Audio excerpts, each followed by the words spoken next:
Agradezco que me haga esta pregunta porque recientemente en la revista Ophthalmology se ha publicado una nueva clasificación para la degeneración macular asociada a la edad que va a establecer un consenso internacional y que va a permitir que cuando hablamos de esta enfermedad todos nos refiramos exactamente al mismo estadio de los pacientes. La clasificación anterior que había de la DMAE era de estadios precoces y estadios avanzados. Esta nueva clasificación que pueden ver ustedes aquí aporta el que establece 5 fases distintas de la enfermedad. Habla de pacientes sin cambios aparentes, habla de pacientes con cambios normales para la edad y luego habla de una forma precoz, de una forma intermedia y de una forma tardía, permitiendo poder encajar a cada paciente de una manera mucho más precisa que con la clasificación que había anteriormente.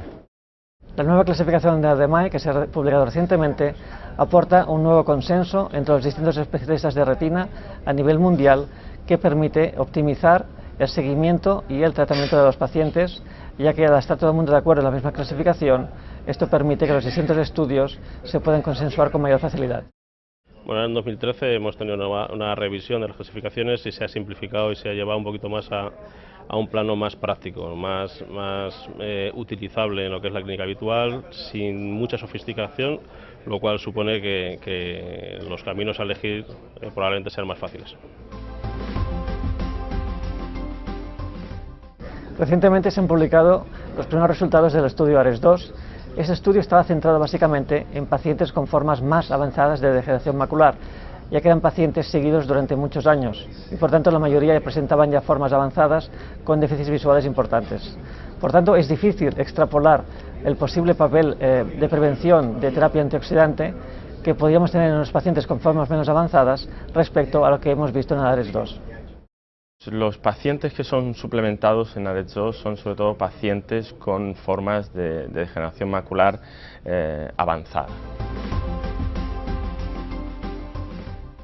La adición de los ácidos poliinsaturados a la formulación que se utilizó en el estudio demostró que no mejoraba significativamente el resultado obtenido. Ahora bien, hay que ser exactos, ser científicos, tener rigor y decir que por lo tanto solamente en aquel grupo de pacientes la adición de estos dos complejos al producto no ha mejorado la situación de los pacientes. Los ácidos omega 3 fueron incluidos en el estudio ARES-2 porque realmente hay un alto nivel de evidencia científica de que estos ácidos grasos tienen un papel importante antiinflamatorio e incluso también antiangiogénico. Por tanto, la inclusión de estos ácidos grasos en el estudio ARES-2 era muy lógica al intentar determinar si su ingesta de forma periódica permitía reducir la progresión a formas más avanzadas de la enfermedad o a déficits visuales más importantes. La aportación de estos suplementos en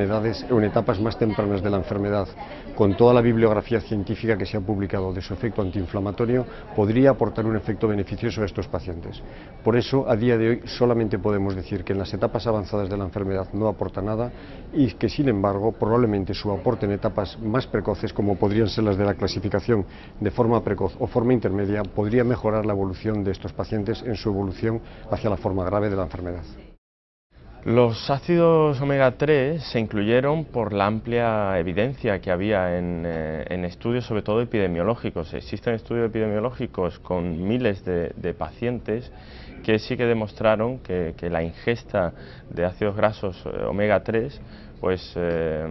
podía disminuir el riesgo de la enfermedad. Y de hecho, por eso se empezaron a incluir en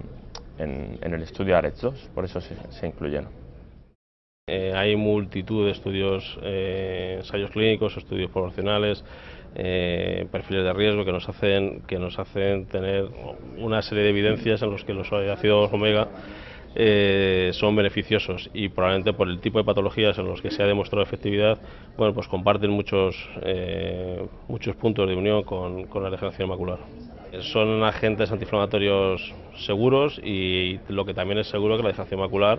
tiene en algún porcentaje que iremos perfilando con el paso del tiempo un componente inflamatorio, creo que tiene un papel fundamental. Yo creo que los tratamientos antioxidantes tienen mucho sentido, sobre todo en fases más iniciales, sobre todo en pacientes que tengan antecedentes, pacientes fumadores con DMAE precoz o DMAE intermedia. Está muy justificado dar el tratamiento. Siempre es importante recalcar al paciente que es un tratamiento a largo plazo, que tomarlo un mes pues no sirve para nada, pero sí que existen suficientes evidencias que a largo plazo, a 5 o 10 años vista, disminuye en un tanto por ciento importante el riesgo de progresión, sobre todo en esos pacientes en formas precoces o formas intermedias y sobre todo en pacientes que ya hayan tenido formas avanzadas en el ojo contralateral también.